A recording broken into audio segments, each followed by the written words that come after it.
ನಮಸ್ಕಾರ. Operation Sindoor coaching ಸೆಂಟರ್ಗೆ ಮರಳಿ ಸ್ವಾಗತ ಹಾಗೂ SSC GDಯ ಕೊನೆಯ ಹಂತದ ತಯಾರಿಗೆ ಸ್ವಾಗತ. ಪೂರ್ತಿ ವಿಡಿಯೋ ನೋಡ್ರಿ, ದಯವಿಟ್ಟು ಡೈಲಿ ನಿಮಗೆ SSC GD ಎಕ್ಸಾಮ್ ಬರೋರಿಗೆ 100% ನಿಮ್ಮ ಎಕ್ಸಾಮ್ದಾಗ 100 ಹೆಲ್ಪ್ ಆಗತ್ತೈತಿನ. ಇನ್ನೊಬ್ಬರಿಗೆ ಅಗ್ನಿವೀರ್ ಹುಡುಗರಿಗೆ ಮುಂದೆ ಬರ್ತಕ್ಕಂಥ ನೋಟಿಫಿಕೇಶನ್ ಅವ್ರಿಗೂ ಹೆಲ್ಪ್ ಆಗತ್ತೆ. ಅಗ್ನಿವೀರ್ ಹುಡುಗರು ಎಕ್ಸಾಮ್ಗೆ ನಿಮಗೂ ಹೆಲ್ಪ್ ಆಗೈತಿ, SSC GDದವ್ರಿಗೆ ಹೆಲ್ಪ್ ಆಗೈತಿ, ಮತ್ತು PC ಎಕ್ಸಾಮ್ ಬರೋರು ನಿಮಗೂ ಹೆಲ್ಪ್ ಆಗೈತಿ. ಪೂರ್ತಿ ವಿಡಿಯೋ ಮುಗಿದು ಬರ್ರಿ. ಯಾರಿಗೆ ಹೊಸದಾಗಿ ವಿಡಿಯೋ ನೋಡ್ತಿರ್ತೀರಿ, ಹೊಸದಾಗಿ ವಿಡಿಯೋ ನೋಡೋರು ಸಬ್ಸ್ಕ್ರೈಬ್ ಮಾಡಿರಿ, ನಿಮ್ಮ ಫ್ರೆಂಡ್ಸಿಗೆ ಶೇರ್ ಮಾಡಿರಿ. ನೋಡ್ರಿ ಬರ್ರಿ, ಕ್ವಶನ್ ಪೇಪರ್ ಯಾವ ಥರ ಆಯ್ತಂದ್ರೆ, ಒಂದು ವಸ್ತುವನ್ನು 605 ರೂಗೆ ಖರೀದಿಸುತ್ತಾನೆ ಹಾಗೂ 20% ಲಾಭ ಪಡೆಯುತ್ತಾನೆ. ಹಾಗಾದರೆ ಮಾರಿದ ಬೆಲೆ ಕಂಡುಹಿಡಿಯಿರಿ. ಎಷ್ಟು ಸಿಂಪಲ್ ಆಯ್ತು ನೋಡಿ ಕ್ವಶನ್ ಅನ್ನ ಅರ್ಥ ಮಾಡ್ಕೋಬೇಕು. ಒಂದು ವಸ್ತುವನ್ನ 605 ರೂಪಾಯಿ ತಗೋತಾನಂತ್ರಿ, ತಗೊಂಡ್ರೆ ವಾಪಸ್ 605 ರೂಪಾಯಿ ತಗೊಂಡು ಮಾರ್ತಾನೆ. ಎಷ್ಟಕ್ಕೆ ಮಾರ್ತಾನೋ? 20% ಲಾಭಕ್ಕೆ ಮಾರ್ತಾನೋ. 20% ಲಾಭಕ್ಕೆ ಮಾರ್ತಾನೋ. ಹಾಗಾದ್ರೆ ಮಾರಿದ ಬೆಲೆ ಎಷ್ಟು? 20% ಲಾಭಕ್ಕೆ ಮಾರ್ತಾನೋ, 2 ರೂಪಾಯಿಗೆ ಮಾರಿದಂಗೆ ಆಗ್ಬೋದು. ಇಂಥ ಕ್ವಶನ್ ಬಂತಂದ್ರೆ ದೊಡ್ಡ ದೊಡ್ಡ ಬರ್ಮಲ್ ಹಾಕಕ್ಕೆ ಹೋಗ್ಬೇಡ್ರಿ, ಬರೀ ಬೈಲಾಕ್ ಮಾಡ್ಬೇಕು. ಬರೀ ಕ್ವಶನ್ ಅಂತ ಬರ್ಲಿಕ್ಕೆ ಪ್ಯಾನ್ ಯೂಸ್ ಮಾಡಂಗಿಲ್ಲ, ಆ ಥರ ಲೆಕ್ಕ ಮಾಡ್ಬೋದು. ಹೇಗೈತೆ ಅಂತ ನೋಡ್ರಿ. ಅವ 2 ರೂಪಾಯಿ ತಗೊಂಡ್ರಿ, 605 ರೂಪಾಯಿ ತಗೊಂಡ. 2% ಲಾಭ ಐತ್ರಿ, 20% ಲಾಭ. ಹೌದ್ರಿ? ನೋಡ್ರಿ, 20% ಲಾಭ ಅಂತ ಕೂಡಲೇ ಲೆಕ್ಕ ಬಿಡಿಸ್ಕೊಂಡ್ರೆ ಬರ್ರಿ. 10% ಅಂದ್ರೆ ಇದ್ರದ್ದು 10% ಅಂದ್ರೆ ಒಂದು ಸ್ಥಾನ ಬಿಟ್ಟು ಪಾಯಿಂಟ್ ಕೊಟ್ರೆ 10% ಆಕೈತಿ. ಅಂದ್ರೆ 10% ಅಂದ್ರೆ 60ವರಿ. 10% ಅಂದ್ರೆ 60ವರಿ, 20% ಅಂದ್ರೆ ಇನ್ನೊಂದು 60ವರಿ. 60ವರಿ ಕುಡಿಸಿದ್ರೆ 121 ರೂಪಾಯಿ. ಬರೋಬರ್ರಿ? ನೋಡಿ ಇನ್ನೊಂದ್ಸಲ ಹೇಳ್ತಾನು.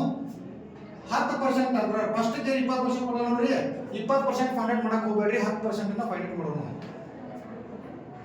ಈ 605ರದ 10% ಅಂದ್ರೆ ಒಂದು ಸ್ಥಾನ ಬಿಟ್ಟು ಪಾಯಿಂಟ್ ಕೊಯ್ತು ಅಂದ್ರೆ 10% ಆಗೈತ್ರಿ.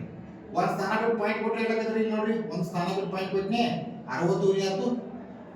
10% 60ವರಿ ಆದ್ರೆ 20% ಅದರ ಡಬಲ್ ಆಗೈತಿ. 60ವರಿ 120 ಅಂದ್ರೆ 121 ರೂಪಾಯಿ ಲಾಭಕ್ಕೆ ಮಾರ್ಯಾನ.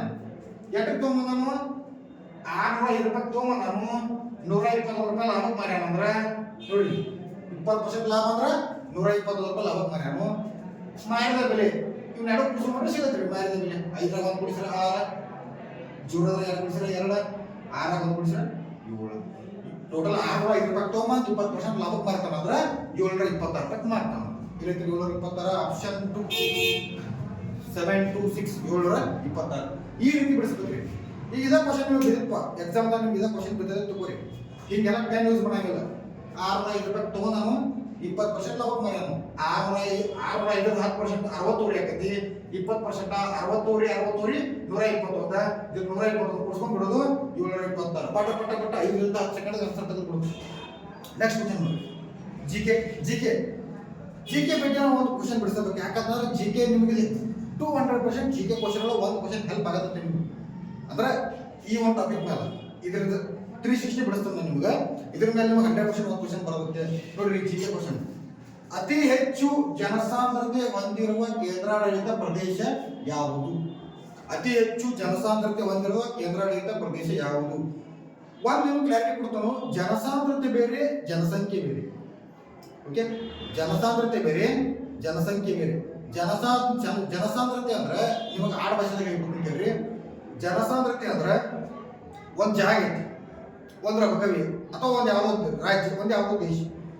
ಆ ದೇಶಕ್ಕೆ ಜಾಗ ಎಟ್ಟೈತಿ, ಆ ಜಾಗದಾಗ ಎಷ್ಟು ಜನ ವಾಸ ಮಾಡತ್ತಾರ, ಇದು ಜನಸಾಂದ್ರತೆ. ಜನಸಾಂದ್ರತೆ ನೋಡ್ರಿ, ಅತಿ ಹೆಚ್ಚು ಜನಸಾಂದ್ರತೆ ಅಂದ್ರೆ ಜಾಗರೇ ಕಡಿಮೆ ಐತಿ, ಮಂದಿ ಸಿಕ್ಕಾಪಟ್ಟಿ ಅಂತ. ಅತಿ ಹೆಚ್ಚು ಜನಸಾಂದ್ರತೆ ಅಂದ್ರೆ ಜಾಗ ಕಡಿಮೆ, ಮಂದಿ ಬಾಳ. ಅತಿ ಕಡಿಮೆ ಜನಸಾಂದ್ರತೆ ಅಂದ್ರೆ ಜಾಗ ಜಾಸ್ತಿ ಐತಿ, ಮಂದಿ ಕಡಿಮೆ ಐತಿ. ನಮ್ಮ ಇಂಡಿಯಾದಾಗಂತೂ ಜನಸಾಂದ್ರತೆ ಸಿಕ್ಕಾಪಟ್ಟಿ ಐತ್ರಿ. ಸೊ ಆ ರೀತಿಯಾಗಿ ಒಂದು ನೋಡ್ರಿ ಯಾವ ಥರ ಪ್ರಶ್ನೆ ನೋಡ್ರಿ. ಅತಿ ಹೆಚ್ಚು ಜನಸಾಂದ್ರತೆ ಹೊಂದಿರುವ ಕೇಂದ್ರಾಡಳಿತ ಪ್ರದೇಶ ಯಾವುದು? ಅತಿ ಹೆಚ್ಚು ಜನಸಾಂದ್ರತೆ ಹೊಂದಿರುವ ಕೇಂದ್ರಾಡಳಿತ ಪ್ರದೇಶ ನೋಡ್ರಿ, ಲಕ್ಷದ್ವೀಪ ಅಲ್ರಿ, ದೆಹಲಿ. Right answer. ಅತಿ ಹೆಚ್ಚು ಜನಸಾಂದ್ರತೆ ಹೊಂದಿರುವ ಕೇಂದ್ರಾಡಳಿತ ಪ್ರದೇಶ ನೋಡ್ರಿ, ಲಕ್ಷ ಕೊಡಬೇಕಿಲ್ಲಿ. ಕೇಂದ್ರಾಡಳಿತ ಪ್ರದೇಶ ದೆಹಲಿ ಒಂದು ಕೇಂದ್ರಾಡಳಿತ ಪ್ರದೇಶ. ಇದು ಅತಿ ಹೆಚ್ಚು ಜನಸಾಂದ್ರತೆ ಹೊಂದಿರುವ ಕೇಂದ್ರಾಡಳಿತ ಪ್ರದೇಶ. ನೆಕ್ಸ್ಟ್ ಇನ್ನೊಂದು ಸ್ವಲ್ಪ ಇದ್ರ ಬಗ್ಗೆ ಸ್ವಲ್ಪ ಬ್ರೀಫ್ ಆಗಿ ತಿಳ್ಕೊಂಡು ಇದ್ರದ್ದು 360 ಡಿಗ್ರಿ ಯಾವ ಥರ ನೋಡ್ರಿ. ಅತಿ ಹೆಚ್ಚು ಜನಸಾಂದ್ರತೆ ಹೊಂದಿರುವ ಕೇಂದ್ರಾಡಳಿತ ಪ್ರದೇಶ ಅಂದ್ರೆ ದೆಹಲಿ. ಅತಿ ಹೆಚ್ಚು ಜನಸಾಂದ್ರತೆ ಹೊಂದಿರುವ ರಾಜ್ಯ ಕೇಂದ್ರ ನಿಮ್ಗೆ ಎಕ್ಸಾಂಪಲ್ ರಾಜ್ಯ ಕೇಂದ್ರ ಬಿಹಾರ್. ಅತಿ ಹೆಚ್ಚು ಜನಸಾಂದ್ರತೆ ಹೊಂದಿರುವ ರಾಜ್ಯ ಬಿಹಾರ, ಕೇಂದ್ರಾಡಳಿತ ಪ್ರದೇಶ ದೆಹಲಿ. ನೆಕ್ಸ್ಟ್ ಇದಕ್ಕೆ ಜನಸಾಂದ್ರತೆ ಆದ್ರಿ. ಇನ್ನು ಅತಿ ಹೆಚ್ಚು ಜನಸಂಖ್ಯೆ ಹೊಂದಿರುವ ರಾಜ್ಯ ಅಂದ್ರೆ ಉತ್ತರ ಪ್ರದೇಶ. ಅತಿ ಹೆಚ್ಚು ಜನಸಂಖ್ಯೆ ಹೊಂದಿರುವ ರಾಜ್ಯ ಅಂದ್ರೆ ಉತ್ತರ ಪ್ರದೇಶ. ಅತಿ ಕಡಿಮೆ ಜನಸಂಖ್ಯೆ ಹೊಂದಿರುವ ರಾಜ್ಯ ಅಂದ್ರೆ ಸಿಕ್ಕಿಂ. ಅತಿ ಕಡಿಮೆ ಜನಸಂಖ್ಯೆ ಹೊಂದಿರುವ ರಾಜ್ಯ ಸಿಕ್ಕಿಂ. ಅತಿ ಹೆಚ್ಚು ಜನಸಂಖ್ಯೆ ಹೊಂದಿರುವ ರಾಜ್ಯ ಉತ್ತರ ಪ್ರದೇಶ. ಅತಿ ಹೆಚ್ಚು ಜನಸಾಂದ್ರತೆ ಹೊಂದಿರುವ ರಾಜ್ಯ ಅಂದ್ರೆ ಬಿಹಾರ. ಅತಿ ಕಡಿಮೆ ಜನಸಾಂದ್ರತೆ ಹೊಂದಿರುವ ರಾಜ್ಯ ಅಂತಂದ್ರೆ ಅರುಣಾಚಲ ಪ್ರದೇಶ. ಓಕೆ. ಇನ್ನು ಅತಿ ಕಡಿಮೆ ಜನಸಾಂದ್ರತೆ ಹೊಂದಿರುವ ಕೇಂದ್ರಾಡಳಿತ ಪ್ರದೇಶ ಅಂತಂದ್ರೆ ಲಕ್ಷದ್ವೀಪ. ಓಕೆ. ಈಗ ಇಷ್ಟ ಆಯ್ತು. ಇನ್ನು ಅತಿ ಹೆಚ್ಚು ಸಾಕ್ಷರತೆ ಅಂತ ಬರೋದ್ರಿ. ಸಾಕ್ಷರತೆ ಅತಿ ಹೆಚ್ಚು ಸಾಕ್ಷರತೆ ಹೊಂದಿರುವ ರಾಜ್ಯ ಅಂದ್ರೆ ಕೇರಳ. ಅತಿ ಹೆಚ್ಚು ಸಾಕ್ಷರತೆ ಹೊಂದಿರುವ ರಾಜ್ಯ ಅಂದ್ರೆ ಕೇರಳ. ಅತಿ ಕಡಿಮೆ ಸಾಕ್ಷರತೆ ಅಂತಂದ್ರೆ ಬಿಹಾರ. ಅತಿ ಕಡಿಮೆ ಸಾಕ್ಷರತೆ ಬಿಹಾರ, ಅತಿ ಹೆಚ್ಚು ಸಾಕ್ಷರತೆ ಕೇರಳ. ಇನ್ನು ಅತಿ ದೊಡ್ಡ ರಾಜ್ಯ ನಮ್ಮ ಭಾರತದ ಅತಿ ದೊಡ್ಡ ರಾಜ್ಯ ಅಂದ್ರೆ ರಾಜಸ್ಥಾನ ರೀ. ರಾಜಸ್ಥಾನ್ ಅತಿ ದೊಡ್ಡ ರಾಜ್ಯ. ಅತಿ ಚಿಕ್ಕ ರಾಜ್ಯ ಅಂತಂದ್ರೆ ಗೋವಾ. ಅತಿ ಚಿಕ್ಕ ಯಾವ್ರಿ ವಿಸ್ತೀರ್ಣದಲ್ಲಿ ಅತಿ ಚಿಕ್ಕ ರಾಜ್ಯ ಅಂತಂದ್ರೆ ಗೋವಾ. ವಿಸ್ತೀರ್ಣದಲ್ಲಿ ಅತಿ ದೊಡ್ಡ ರಾಜ್ಯ ಅಂದ್ರೆ ರಾಜಸ್ಥಾನ. ವಿಸ್ತೀರ್ಣದಲ್ಲಿ ಅಂದ್ರೆ ದೊಡ್ಡ ರಾಜ್ಯ ರಾಜಸ್ಥಾನ, ಚಿಕ್ಕ ರಾಜ್ಯ ಗೋವಾ. ಜನಸಂಖ್ಯೆಯಲ್ಲಿ ಅತಿ ದೊಡ್ಡ ರಾಜ್ಯ ಅಂದ್ರೆ ಉತ್ತರ ಪ್ರದೇಶ. ಜನಸಂಖ್ಯೆಯಲ್ಲಿ ಅತಿ ಚಿಕ್ಕ ರಾಜ್ಯ ಅಂದ್ರೆ ಸಿಕ್ಕಿಂ. ಓಕೆ. ಈ ರೀತಿ 360 ಡಿಗ್ರಿ ನಾವು ಸ್ಟಡಿ ಮಾಡ್ತೀವಿ. ಓಕೆ. ಇನ್ನೊಂದು ಏನಪ್ಪ ಅಂತಂದ್ರೆ ಅತಿ ಹೆಚ್ಚು ಸಾಕ್ಷರತೆ ಹೊಂದಿರುವ ರಾಜ್ಯ ಅಂದ್ರೆ ಕೇರಳ, ಕಡಿಮೆ ಸಾಕ್ಷರತೆ ಬಿಹಾರ. ಈಗ ಇನ್ನೊಂದು ಅತಿ ಹೆಚ್ಚು ಸಾಕ್ಷರತೆ ಹೊಂದಿರುವ ಕೇಂದ್ರಾಡಳಿತ ಪ್ರದೇಶ ಅಂತ ಕೇಳ್ತಾರೆ. ಈಗ ರಾಜ್ಯಗಳು ಸಾಕ್ಷರತೆ ಒಳಗೆ ಇಲ್ಲಿ ಕೇಂದ್ರಾಡಳಿತ ಪ್ರದೇಶ ಅಂದ್ರೆ ಅತಿ ಹೆಚ್ಚು ಸಾಕ್ಷರತೆ ಹೊಂದಿರುವ ಕೇಂದ್ರಾಡಳಿತ ಪ್ರದೇಶ ಅಂದ್ರೆ ಲಕ್ಷದ್ವೀಪ ರೀ.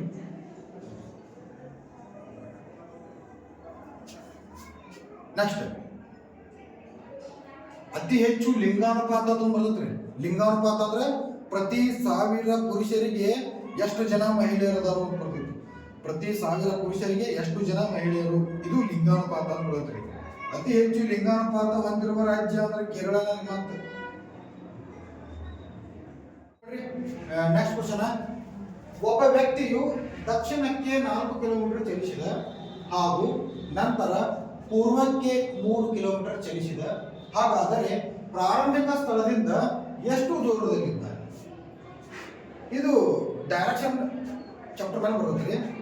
ನೆಕ್ಸ್ಟ್ ಇದು ಯಾವ ತರ ಚಲಿಸ್ಯಾನ ಅನ್ನೋದು ಒಂದು ಡಯಾಗ್ರಾಮ್ ಹಾಕೋಬೇಕು.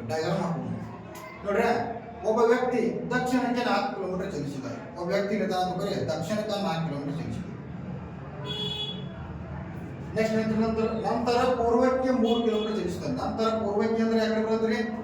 ಈ ಕಡೆ ಬರುತ್ತೆ. ಪೂರ್ವಕ್ಕೆ 3 ಕಿಲೋಮೀಟರ್ ಚಲಿಸಿದ. ಹಾಗಾದರೆ ಪ್ರಾರಂಭಿಕ ಸ್ಥಳದಿಂದ ಎಷ್ಟು ದೂರದಲ್ಲಿದ್ದಾನೆ? ಪ್ರಾರಂಭಿಕ ಸ್ಥಳ ಯಾವ್ದ್ರಿ? ಇದಾನೆ. ಈಗ ಇಲ್ಲಿಂದ ಇಲ್ಲಿ ಮಟ್ಟ ಎಷ್ಟು ದೂರ ಐತೆ ಕೇಳ್ತಾರ. ಪ್ರಾರಂಭಿಕ ಸ್ಥಳದಿಂದ ಎಷ್ಟು ದೂರದಲ್ಲಿದ್ದಾನೆ? ನೀವು ಇಲ್ಲಿ ಹಿಡ್ಕೊಂಡು ಇಲ್ಲಿ ಮಟ್ಟ ಎಷ್ಟು ದೂರ ಐತೆ ಕಂಡು ಹಿಡಿಬೇಕಾದ್ರೆ ಡೈರೆಕ್ಟ್ ಆಗಿ ಏನು ಅರ್ಥ ಮಾಡಕ್ ಬರಂಗಿಲ್ಲ. ಇದಕ್ಕೆ ನೀವು 10th ಕಲ್ತಿರ್ತೀರಿ.